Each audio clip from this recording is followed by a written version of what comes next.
Hi, I'm Cherie Ray. I'm a consultant and coach working with businesses, individuals, and couples seeking to have a fresh experience of life. In today's conversation, the topic is check your pockets. Too often we've innocently tucked things deep into our pockets and forgotten about them. It's not until we experience like disappointment, upset, or insight that we get a chance to see what we've tucked away. Typically, we find hidden expectations, memories, old definitions of relationships that aren't current with today. And when those pop up for us, we see how our suffering on those topics is why that suffering is happening. Because we're not current, we're not present. We've tucked something away and really taken it to believe that that's how life works. So I hope you'll enjoy this conversation and I hope you find something helpful to you. I appreciate you taking the time to listen. Thank everyone for coming to the call. I'd love for this call to be very fluid and interactive. So what I thought I'd do is just kind of start with what I saw around empty your pockets in the clever way that metaphors kind of come to me. So that's where I thought I would start. And then if you have questions, I say we go for it. So it occurred to me, the topic is empty your pocket. So what occurred to me, I had this insight recently around two relationships that were really stacked.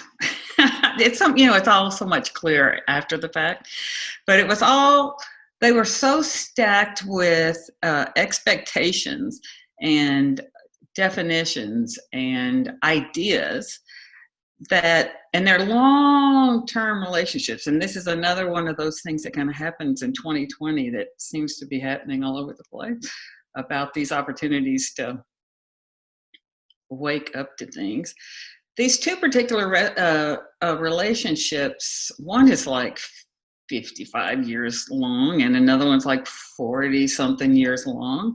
And I was noticing how in 2020, they were getting redefined and it was causing me a lot of upset, a lot of disappointment, and I couldn't understand it. and it just would weigh heavy on my mind, and I had surprises that came out of nowhere that never happened in like the one that's 55 years old. It had never happened before. And so it was also shocking about how much thought got stirred up inside me around these two relationships. And after a while, I couldn't figure out why it was upsetting me so. We always tend to think more about what's upsetting us than less. And, I'm definitely guilty of that. And when the insight came in to me like I had put both of these relationships deep into my pockets way back when. One was a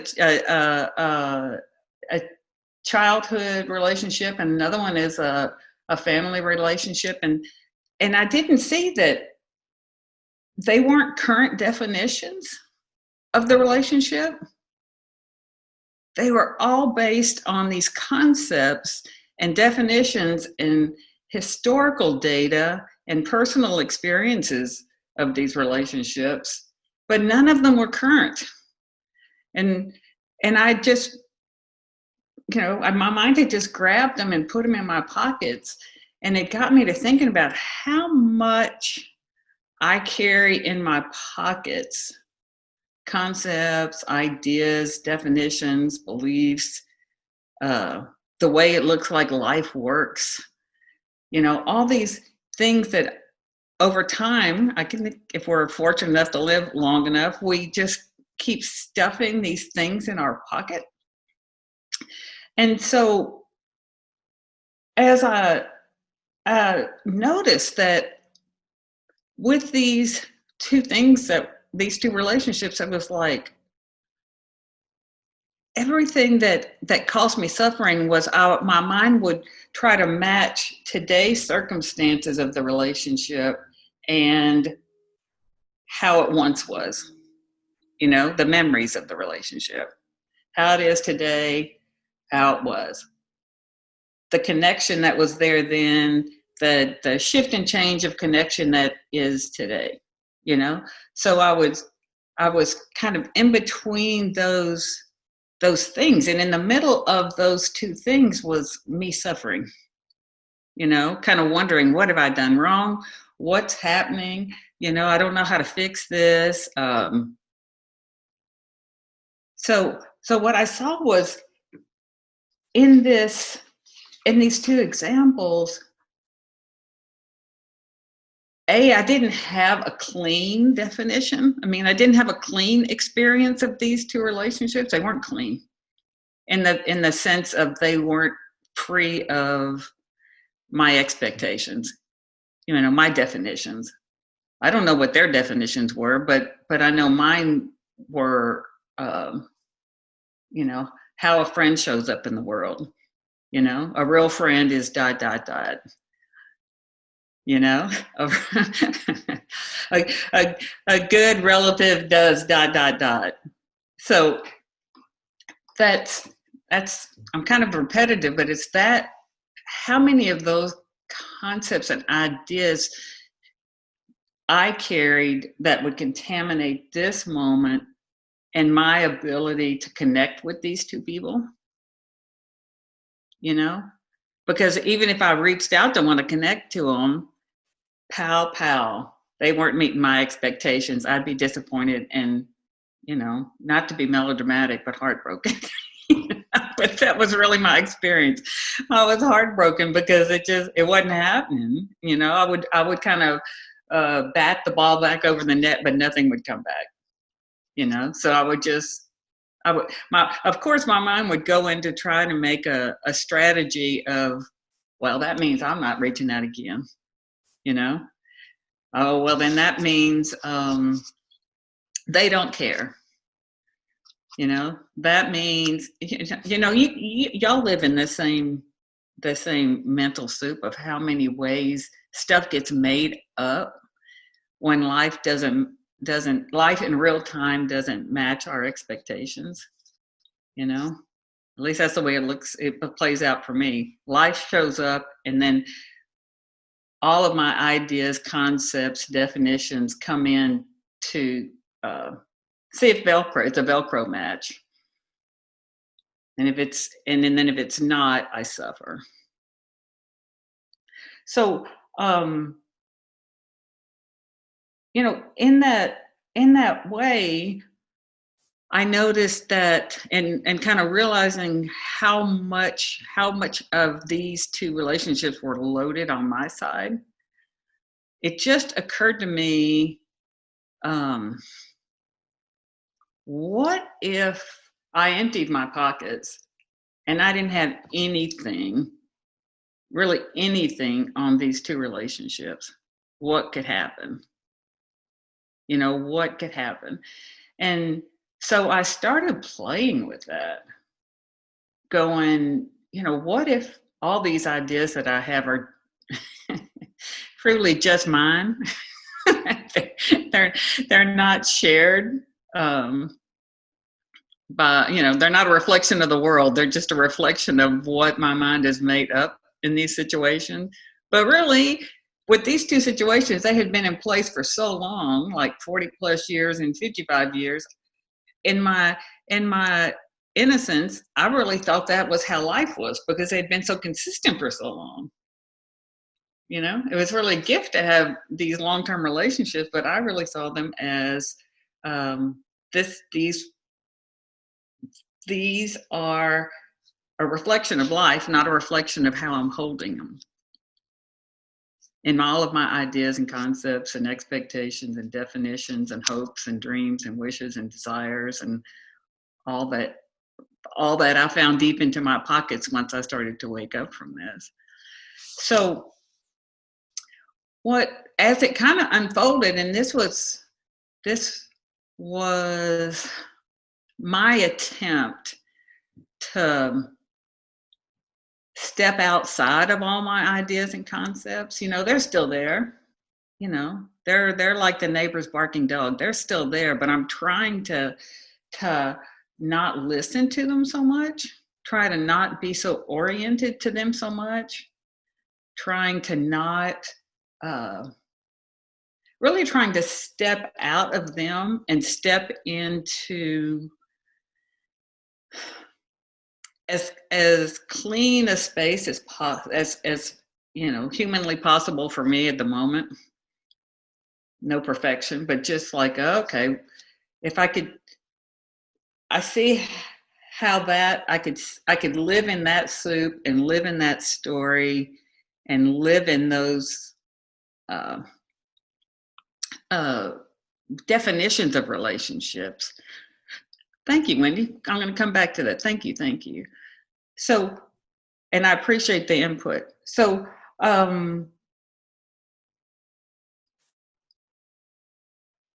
if you reflect in your own life, do you feel like you have concepts and ideas about relationships or even the people you're in relationship with? Like, what's a good relationship? What's a bad relationship? A worthwhile relationship is when people show up like X, Y, and Z. So that would be what I'm pointing to, like these very hidden agendas or definitions or descriptions that we don't even know we're carrying. In our innocence, it's completely innocent. So let me just check in with Wendy. Wendy, does that help reset and make it more clear what I'm trying to point to?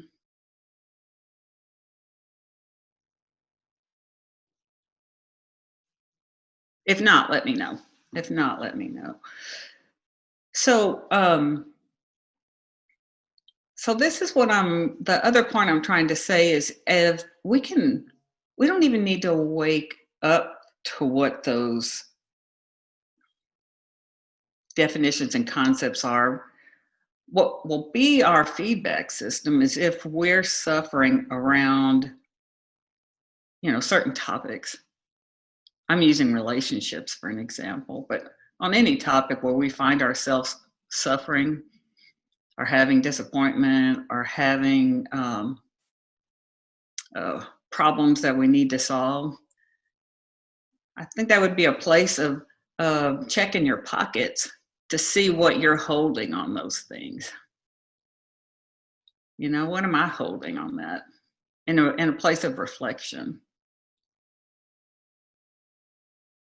And so with that in mind, it occurred to me to show up in these two relationships that I really saw as my a laboratory to try this out, to just show up and play with the idea of, if I just got present in the conversation,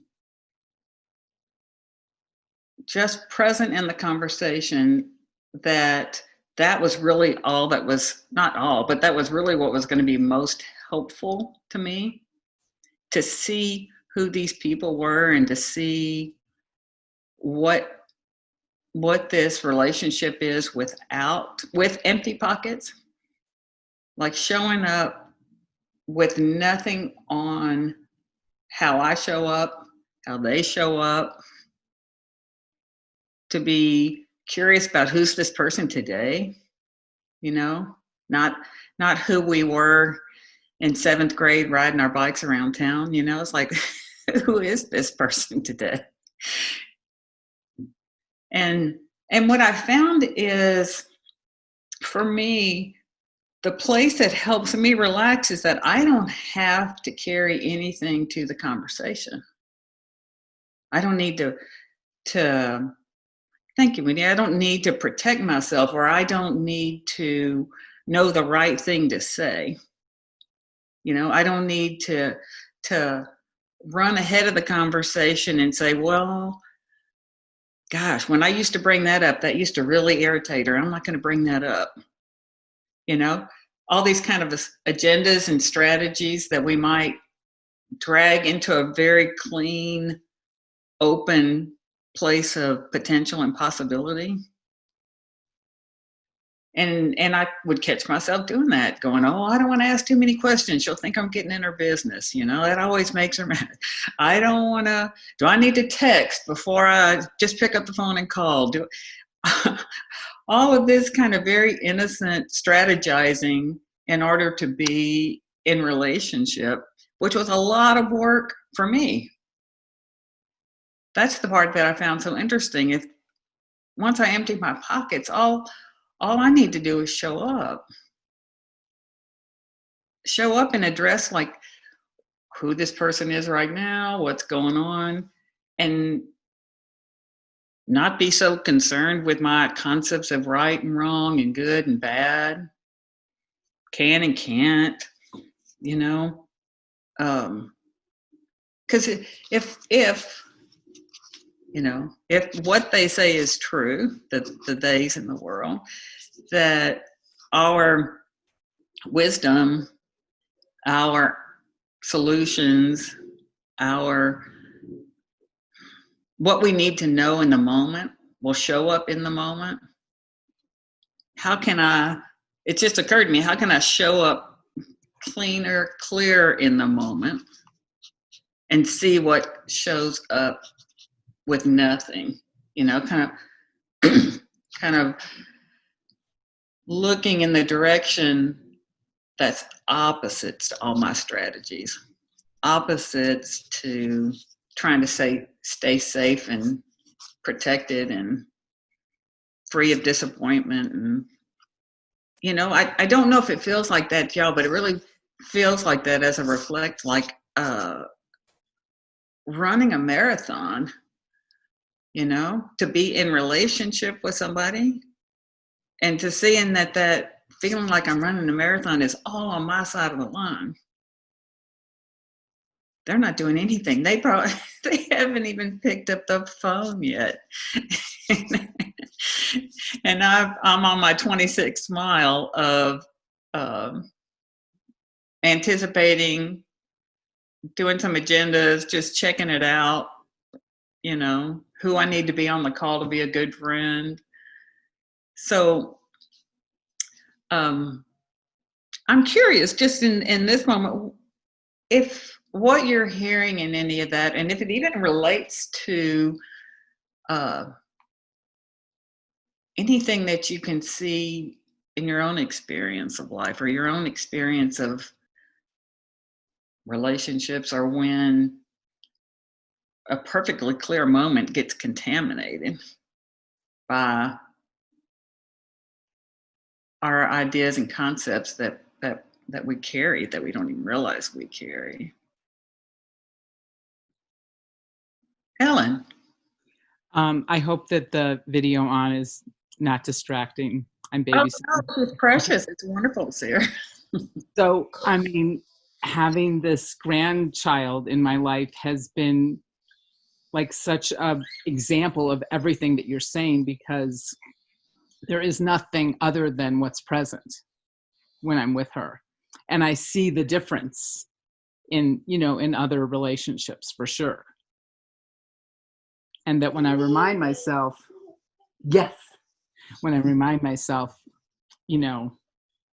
just what you're saying, what's here and now and present, it's a completely different experience of relationship than when I bring the whole, decades of history.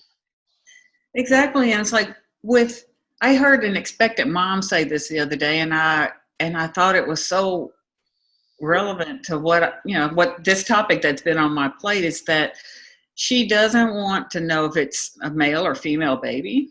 And she's putting it out there that she doesn't want pink or blue, And I said, why? And she said, because I don't want people putting their definitions of pink and blue on my child. And I was like, isn't that a fresh idea? Because in our own innocence, we'll think, well, let's get a truck or let's get a tea set, So again, innocently, that's another one of those ideas or concepts that takes a completely neutral moment of possibility and puts some of me in it, you know. Yes. And then the other relationship where it's so true for Cherie is the relationship with myself. And how I bring my past ideas of myself or my past thoughts present and then have that experience. Exactly. And in that too, Ellen, in our innocence, you know, we think we know what we're capable of. We think we know what's possible for us. And all that is contaminating the truth of pure possibility and limitlessness in life in any moment. See, she gets it. She could teach this conversation. Yeah. Her resilience is right there, you know. She's got nothing on any of it. Exactly. Exactly. You can say hi. Say hi to my friends. Thank you for this conversation, and I hope she's entertaining and not distracting. She's so cute. I think it's a great poster child for this conversation. It's like we allow ourselves to hold young children innocent, you know, because we don't have a lot of history on them yet. So they get a hall pass for a whole lot of stuff. So if we live long enough, we don't give other people a hall pass on all our stuff, or just their what we've observed about them in their life. You know, we'll start to label them like, oh well, they're the wild one of the bunch. You know, it's like, wow.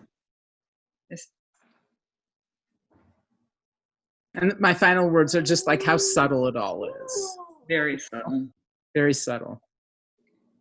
You know, we're not aware of it until thank you for bringing it into all of our awarenesses. Oh, thank you. Thank you, Ellen.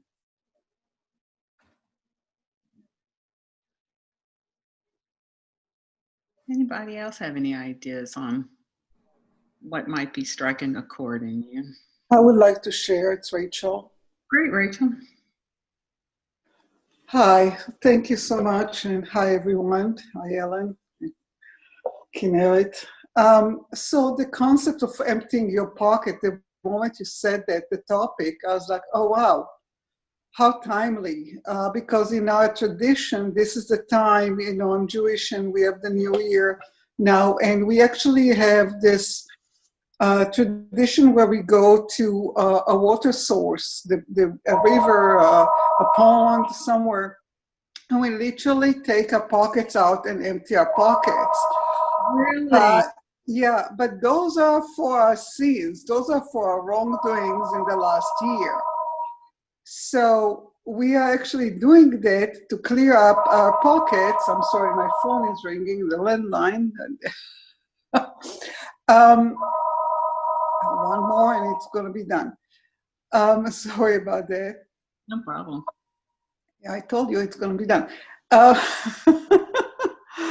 And so that is like, wow, okay, so we got it right, but almost right, because it's like, it's not about the concepts about, it's just what did we do wrong? So we're taking an inventory, what did we do wrong? But it's like, what I heard from what you said is like what I was thinking, not in the way of like being wrong, but like innocently or mistakenly, that I took for granted.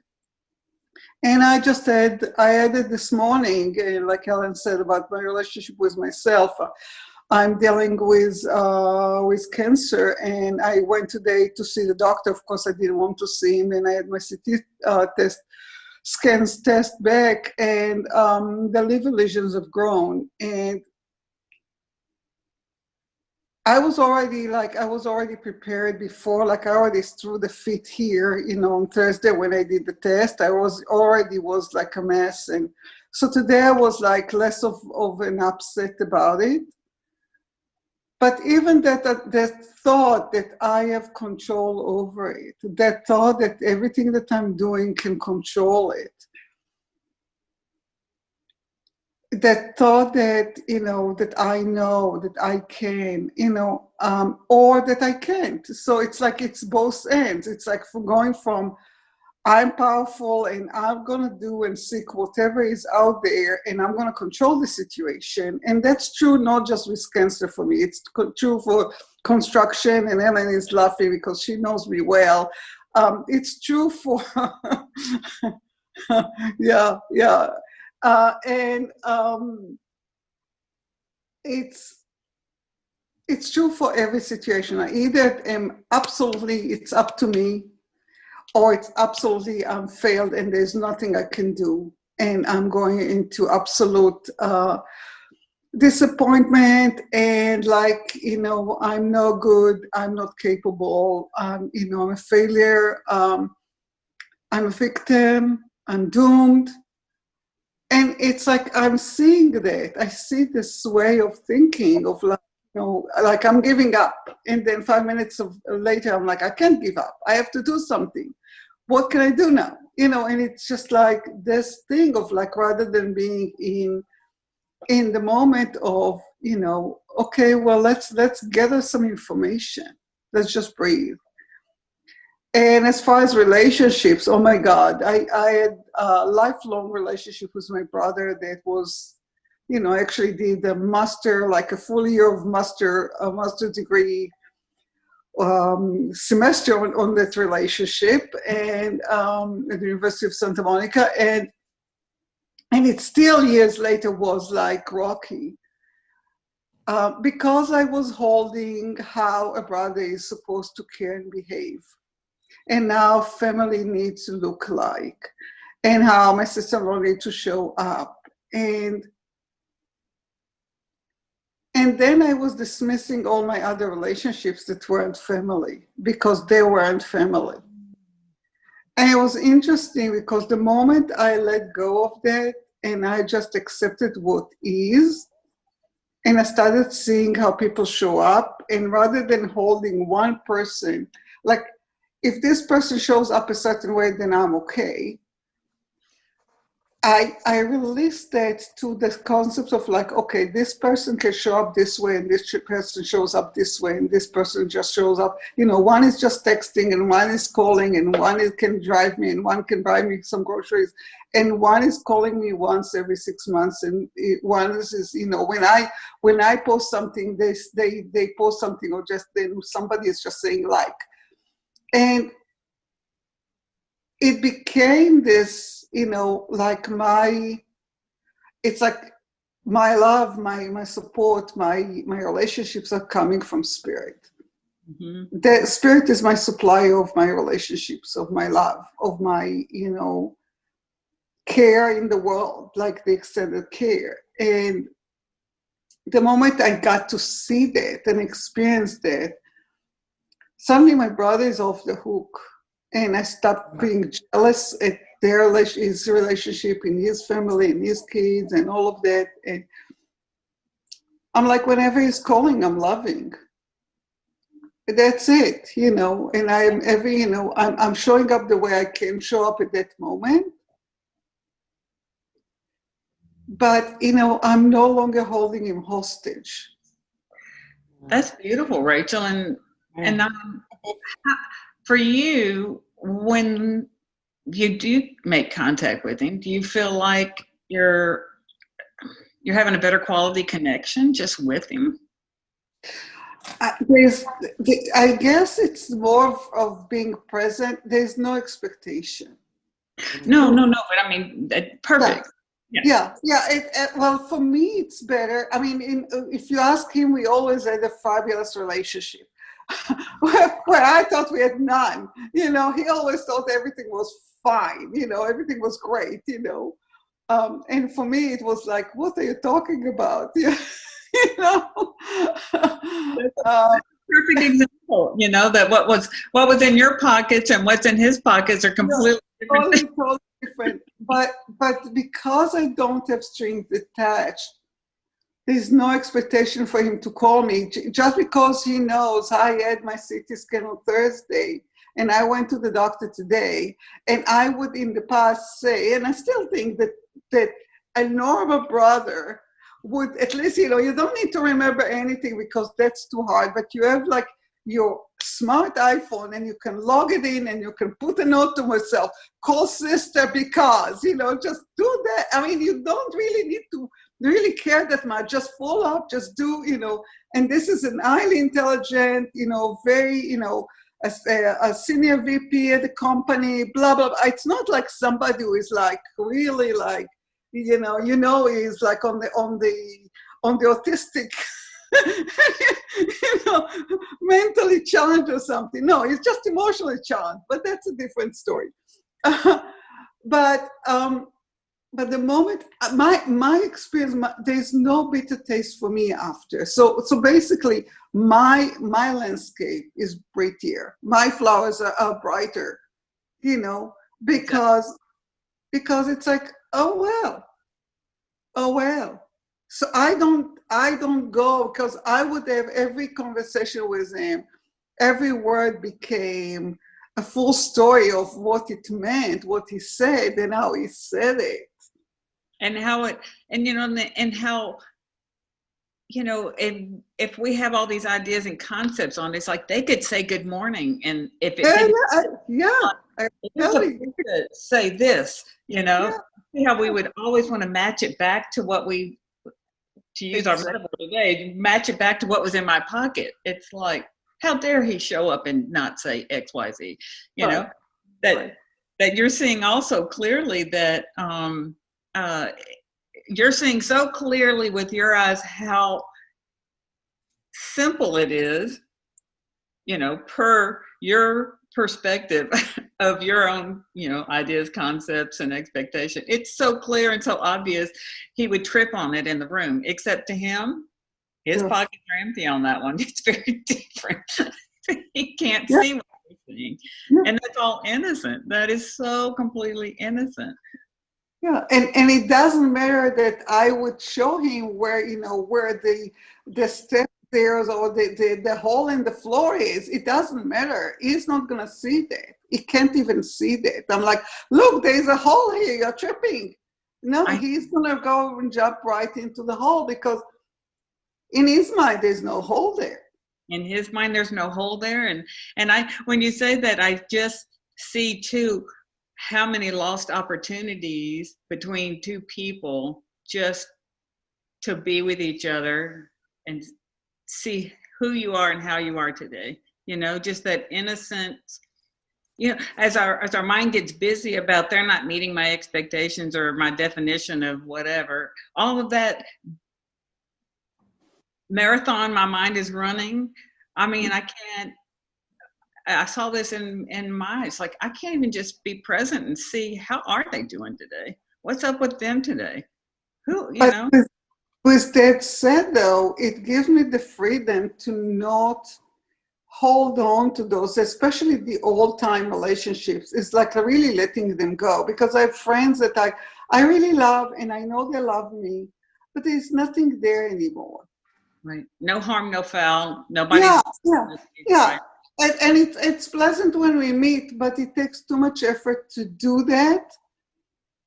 And it's like, why?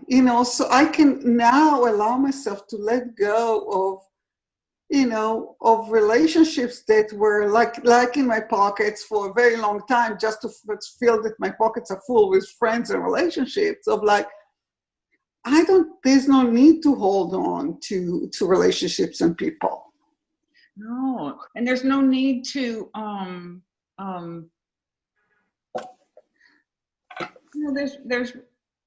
there's no need to have a reason to hold on to them or to let them go.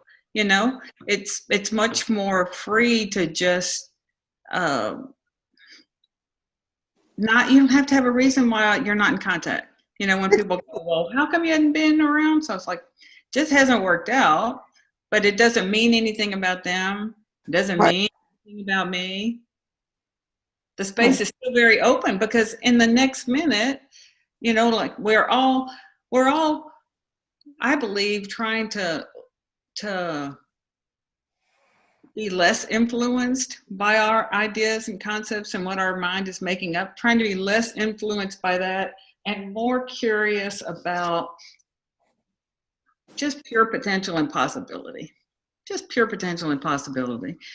And what could come from that. And that's the part that I find so fascinating, that you get completely surprised if I'm not distracted in how they're not making the mark.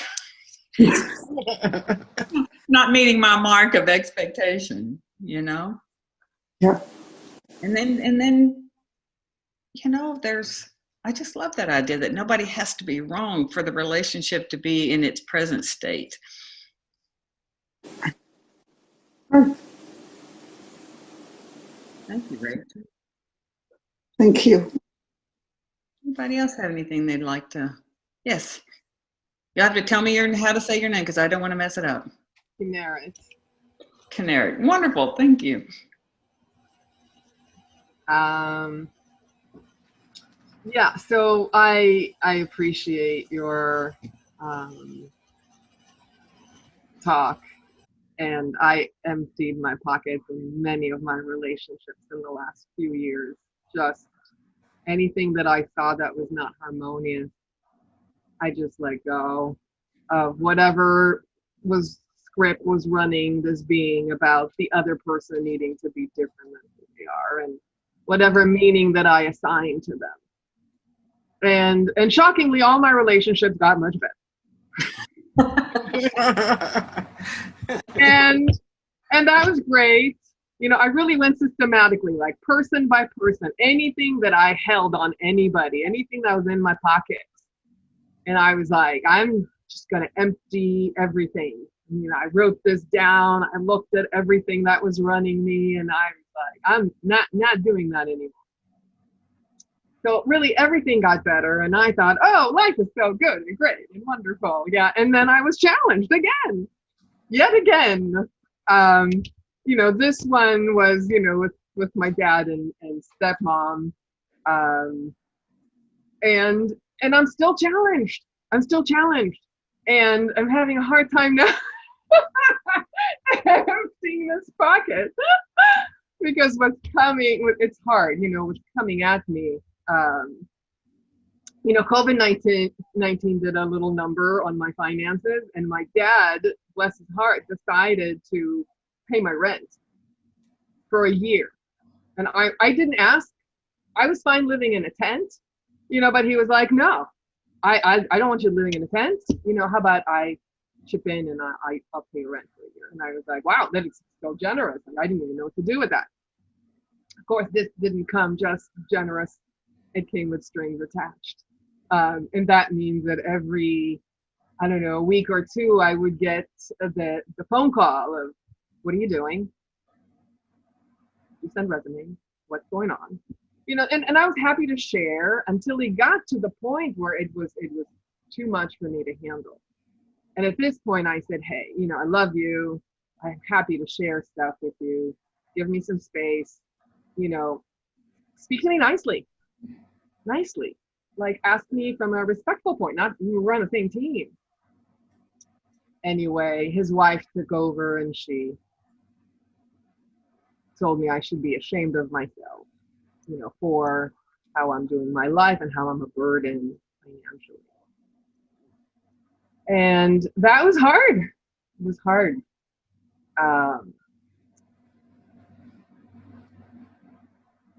And I said, well, you know, you guys have a right to view me any way you'd like, but it's not helpful for me as I'm moving forward, rebuilding life, getting new things. You know, would be just easier. And they just refused to see anything positive about it. So I halted the connection. I said, you know, if we can't speak nicely right now to each other without judgment or shaming or talking about criticisms, then I'd rather not speak. At this point, I can handle kind and respect in communication. And that's the only wisdom I had at the moment. Mm-hmm. you Mm-hmm. know. So now I'm again, in a place where I need to empty my pockets again, with this new phase. I thought I was done. I thought I could. This was okay. It was all clean, and there it comes again. You know, in a way that's hard for me to handle. You know, hearing, whatever criticism, Mm-hmm. in the way that it's coming at. And So it's like it's an ongoing process. it is, because if we really see that human beings are kind of programmed to believe what we tell ourselves, we're really, we're kind of programmed to believe what comes into our mind. And when those things come into our mind, it's like our mind grabs them and puts them back in the pocket, it's like, oh, they shouldn't show up and be like this, So we have this mind that's always generating thought, but it's always grabbing at stuff, and instead of it just being a stream of thoughts coming and going, it grabs it and puts it in the pocket. It's always grabbing. At least my mind's always trying to grab to try to find something that's fixed and true about the world, like. And that's why I just laugh. It's like my mind is so grabby at the right and wrong of things. They shouldn't, I shouldn't, we shouldn't, and then it goes in my pockets, and it goes in my pockets, and it goes in my pockets. Yeah. And then there's the added layer of the quick ego that comes in and wants to defend itself. Oh, you can't say that to me. This is like too harsh. And again, gee, if I were, could stay in a space, where people just, vomit criticisms on me, and just be like, cool. Or it's like, it's interesting when you say that. It's like, gosh, I really didn't realize that in my pocket, I didn't think people had that they had the right to say anything they wanted. Right. It's like, gosh, they do have the right to say anything they want. I have the right to not take it seriously, Yeah. It's such a practice. It's such a It sure is. It sure is. It's just, and I'll say, it's like it's just part of being human. We think what they say has something to do with me, and it's like, oh, I can empty that out of my pockets. Yeah. And it's quite interesting to do it while in conversation. Well, I mean, we can only do it the best we can, but sometimes when things come out of left field, and, I don't know about you, but it takes me a while to get my feet back underneath me when it's like, what just happened? I'm not sitting on a cushion oming out, we're in the trenches moment to moment, and as clear and clean as we can show up, that's all we've got. It's like, how can I just be. That's the part that I find so interesting. It's like, gosh, could I just be more interested, or just even a little bit interested on what exists outside of all my concepts and beliefs and shoulds and they're supposed to and I'm supposed to, like, what's outside of all that, Yeah.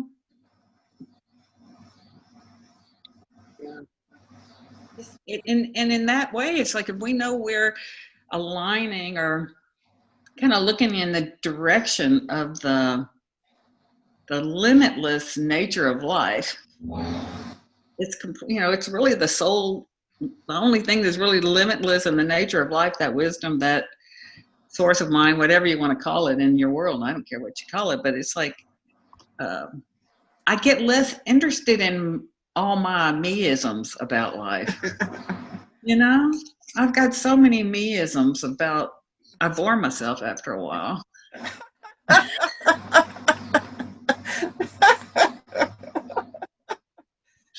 Like, oh, so. But thank you for sharing that. Thank you. Yeah, and thanks for your feedback. Oh, my pleasure. My pleasure. Anybody else have anything they'd like to share about anything on this topic? Be great.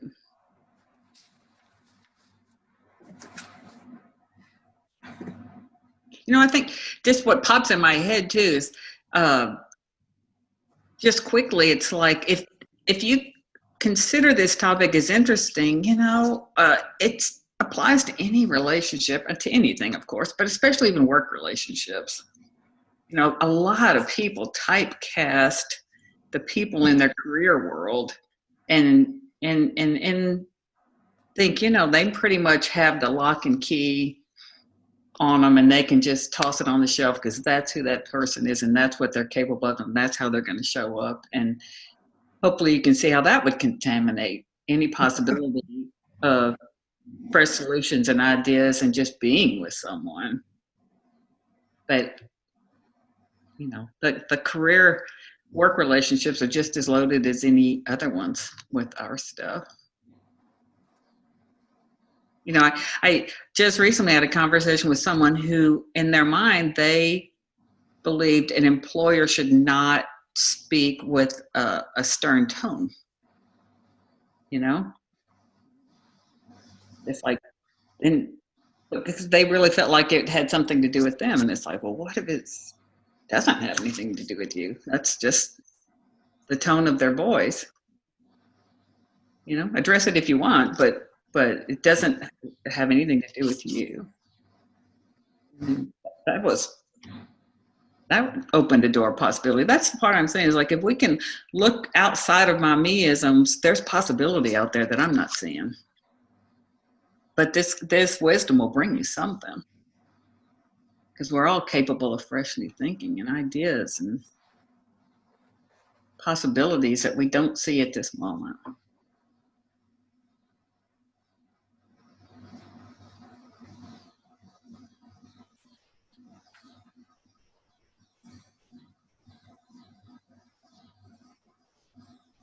So any other questions or comments or curiosity?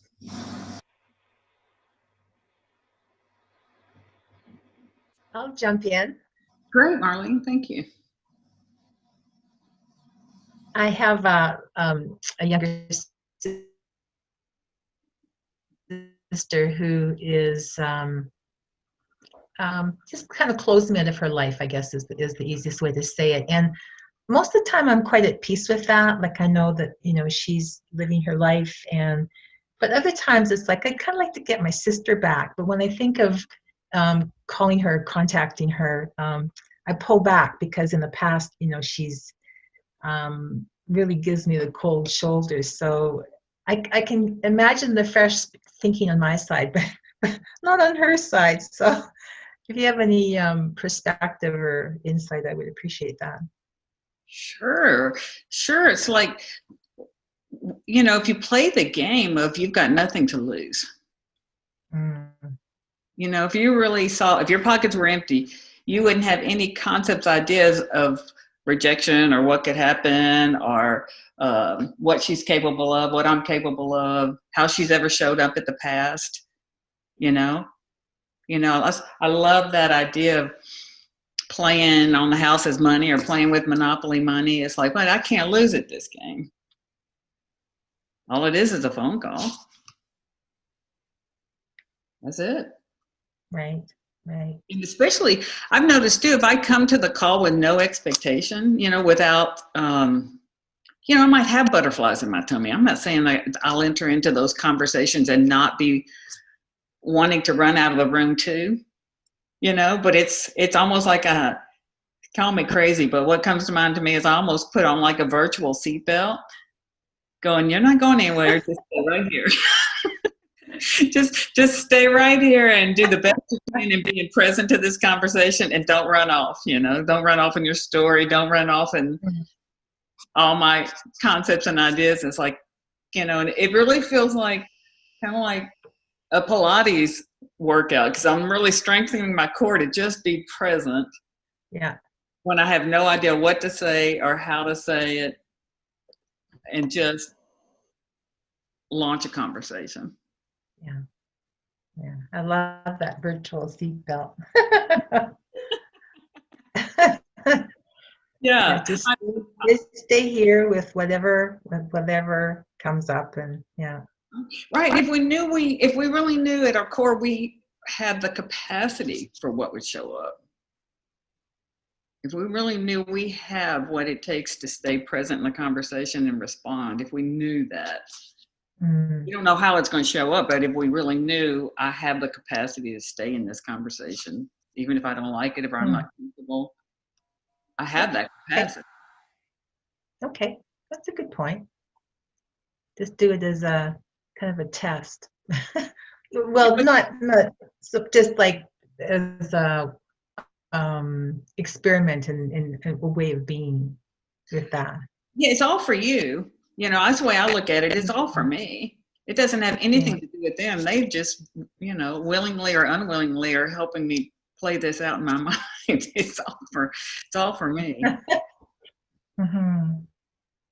Okay. All right. Thank you.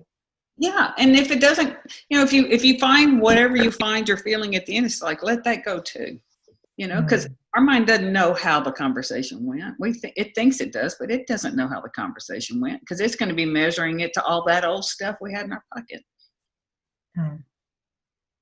Let any interpretation go too. Right. It's all something to play with. No perfection, just something to play with. At least it gets me out of a very stagnant position, like avoiding a conversation or wishing I could have a conversation, or you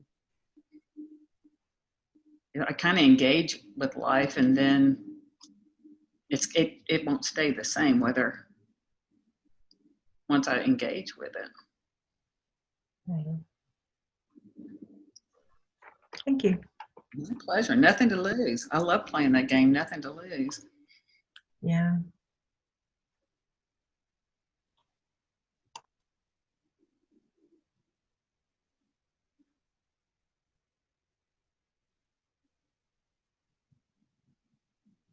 Well, if no one else has any questions or any comments or anything, I would love to express my appreciation for you taking time and coming to the call, and then to 3PCG for allowing these wonderful venues of opportunity to learn from so many different people, and what I call a way of really being able to have a smoother ride of life. We know how to do it hard, but I love the idea of understanding ways where it could be smoother. Yeah, well, thank you. Yeah, thank you so much, Cherie. I really appreciate this conversation. I related very much because this weekend I was having a conversation where about halfway through I realized, wow, I'm bringing a lot to this conversation from the past. But guess what? The conversation was all in my head. I wasn't even talking to the person. That's perfect. That kind of points right back to Marlene. I wonder how many conversations she's had with her sister only in her mind. You know what I mean? Me too. Yeah, and it just cleared everything up, and I don't even feel like I have to worry about having that, that contact anymore. So it was just really, really a timely talk. Thank you so much. And thanks. So relevant. Thank you. Thank you for listening to this conversation on Check Your Pockets. I hope you found something interesting, supportive, something that even stimulates your curiosity to what you might be holding on to that's getting in your way today. If you'd like to explore working together, please reach out to me at Cherie@CherieRay.com. And let's have a conversation to see what would be most beneficial to you and to see if it makes sense to work together. Thank you again for listening.